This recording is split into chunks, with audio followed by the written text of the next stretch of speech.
My name is Collins from Puzzler Box. I am fortunate to be a media staff of Majestic House Church. I actually started my media career 6 years ago, and it has actually been an awesome experience so far. I've made lots of mistakes, I've actually learned from them, and I've improved generally. So today I would like to share with you my classic setup process for a church service. So usually I set up for on-site viewing and for live streaming. So I'll actually be listing out all the equipment I use for my setup and the functions of each and every one of those equipment. So this video is actually designed for beginners who wants to join the media team in his or her church and has no insight of what it takes to be a team player. So this video will be grouped in two sections. The first section is where I talk about the on-site setup, and then the second section is where I talk about the live streaming setup. So let's get started with the on-site setup. So first on my list, I'll be talking about the laptop that I make use of for my on-site setup. So at the moment, I'm using an MSI laptop that came with a 2 gig dedicated graphics card, and the laptop also came with 2 installed storage devices. One of it is HDD and the other one is SSD drive. So the SSD drive is where I actually boot my operating system from and also install some of my applications. And then the HDD is where I store my heavy files, which is my videos, my audios, and my images, and other huge documents as well. So the laptop also came with a keyboard light, which I find very useful at night, and also a dedicated numpad area, which is also very useful. So that's it for the laptop I make use of at the moment. So next on my list is the display device. So we started out with an LCD TV and then later migrated to using projectors. So at the moment we have 3 projectors installed here in church.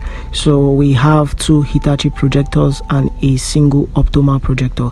So the Hitachi projector is specifically installed for the audience that actually listens to sermon, and then the one behind, which is the Optoma projector, is actually installed for the ministers, which is the pastor or the choir members. So the display device is actually used for displaying images, videos, and scriptures.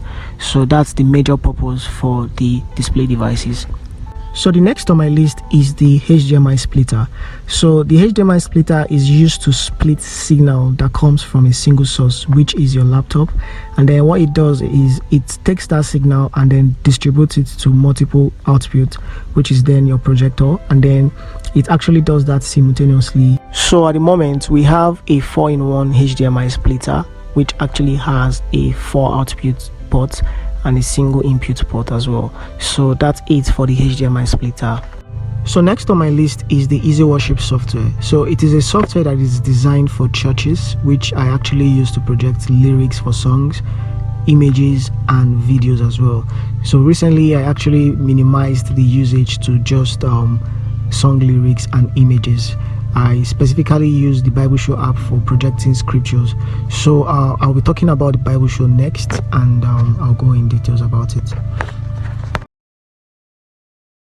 The Bible Show app is a free application with lots of translations that are available for you to make use of, unlike the Easy Worship software, which you have to pay for most translations.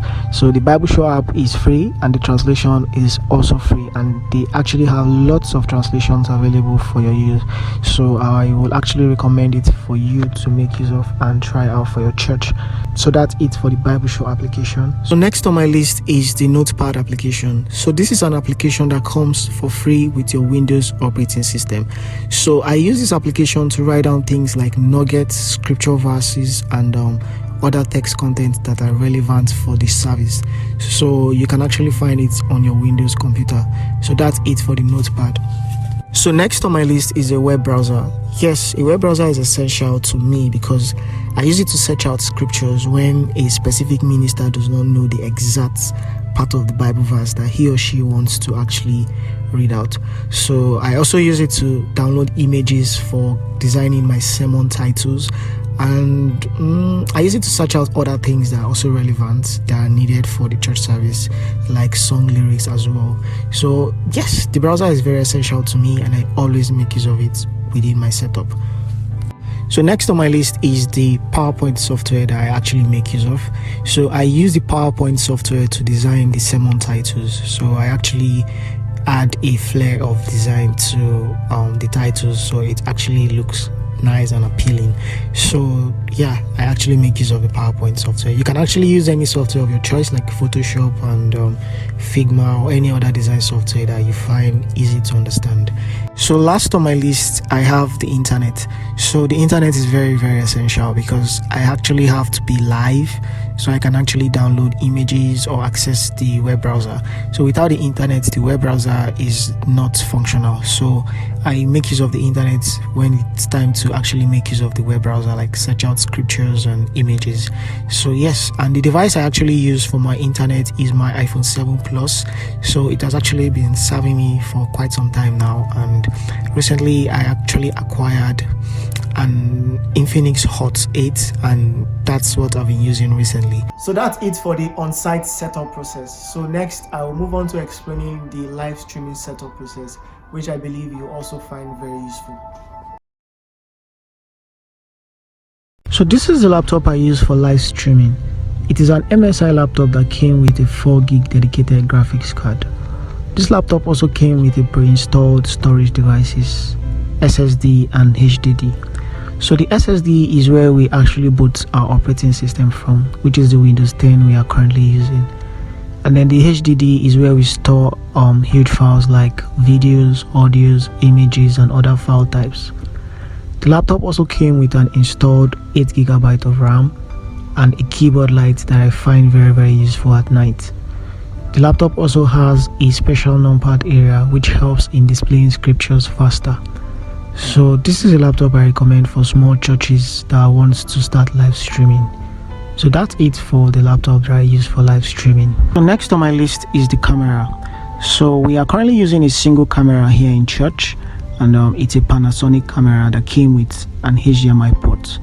The camera also came with dual memory card slots, which I find very, very useful. And the camera also came with an inbuilt light, which we use on rare occasions. And then finally, it also came with dual functionalities to zoom in and zoom out of a specific scene. So that's it for the camera that we use at the moment. So next on my list is a capture card. This device is used to convert analog signals, like a signal that is coming from your camera, to a digital one that can be used for live streaming on platforms like Facebook, YouTube and other platforms that support live streaming. The device actually has 4 ports. One of it is used to power the device, then the other port is used to receive the analog signal that needs to be converted, and then the other port, which is the remaining 2, is used as an output, which is the converted signal. So that's it for the capture card and how it functions. So next on my list is the sound input. So the sound we use for live streaming is actually sent from the digital mixer. So it is sent from there to the Behringer sound card, which does the processing and sends out an output that can be used for streaming. So that's it for the sound card and the sound input we actually use for live streaming. So next on my list is vMix. This software is created for live streaming purpose, and it also has an easy to understand interface. I stream to Facebook and YouTube at the moment. This software also requires a computer with good specs to work effectively, and it also allows you to save a specific profile which can be reused over and over again. So that's it for the streaming software I use here in church. So next on my list is an internet device I use for streaming. So initially we started out with an MTN router, which at the moment is not giving us the network strength we actually require to stream on multiple platforms. So I recently acquired an Infinix Hot 8, which is currently serving the purpose effectively. So it also came with an inbuilt storage of 32GB and a RAM of 2GB, and it also has a 5000 mAh battery installed on it. So that's it for the internet device I use at the moment. So next on my list is a browser. I use Google Chrome as my default browser, and I actually use it to set up my live streaming for Facebook and YouTube.